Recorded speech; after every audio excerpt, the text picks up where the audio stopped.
On the 31st of October 1928, in Edinburgh, Scotland, the newspapers were filled with a graphic tale of serial murder. Throughout the preceding year, countless people were reported as missing and reports of 17 murders flooded the headlines. The atrocities were perpetrated by two Irish immigrants, William Burke and William Hare. After an unsuccessful day of street selling, Hare turned home to find one of their lodgers to be dead, having left a debt of £4 before his passing.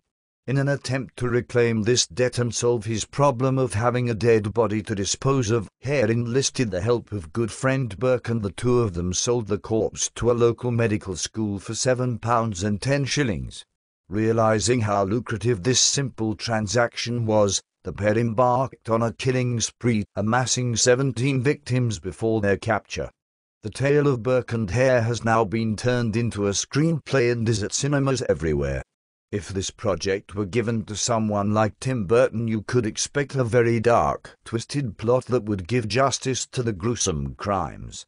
However, it has been picked up by John Landis, who has opted to create a dark comedy with a big, albeit slightly immoral, heart. And what a good decision that was.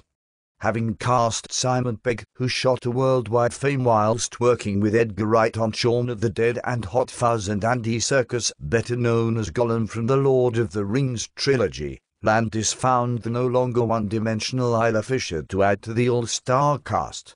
Well, for us Brits it is an all-star cast at least, as Burke and Hare also features many cameos from famous British comedians such as Paul Whitehouse, Stephen Merchant, and, most notably, Ronnie Corbett.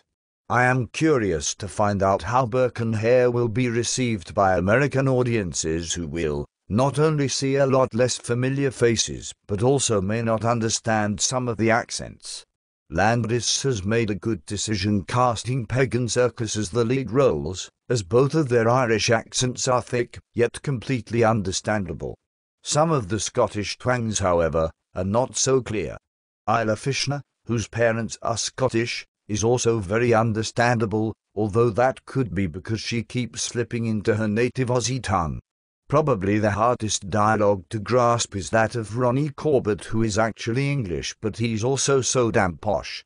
Burke and Hare follows the original story quite closely, but also adds a love interest between Pegg and Fisher's characters in order to add a lighter tone to the production. This also helps to explain the murders as more than just a way to make quick money, and makes Burke's decision at the end of the film more understandable. Fisher's character replaces Burke's mistress in the true story as a budding actress. Yearning to put on an all-female stage show of Macbeth, Ginny turns to Burke for financing. This also allows the filmmakers to make connections between the Scottish play and Burke and Hare's story. This only works on the big screen, of course, as in real life the two murderers had just one motive. Burke and Hare is very comical, and it is a must-see for lovers of dark comedy. There are a lot of bone-crunching sound effects and intelligent slapstick mixed in with classic British humour that will keep you laughing from start to finish. The film opens with a flurry of comedy and an overweight Bill Bailey, and slowly tones down the laughs as the meat of the story unfolds. Pegg and Serkis carry this film on their shoulders and have a great on-screen connection. Overall, I would definitely recommend going out to see Burke and Hare. It is shot with the charm and darkness appropriate of the period and humour, and will give you enough guilty laughs to walk out with a cheeky grin on your face. If you like anything else Simon Pegg has been in, the humour of British sitcoms, or even, to some extent, the darkness of Sweeney Todd, then you will not be disappointed by John Landis' latest success.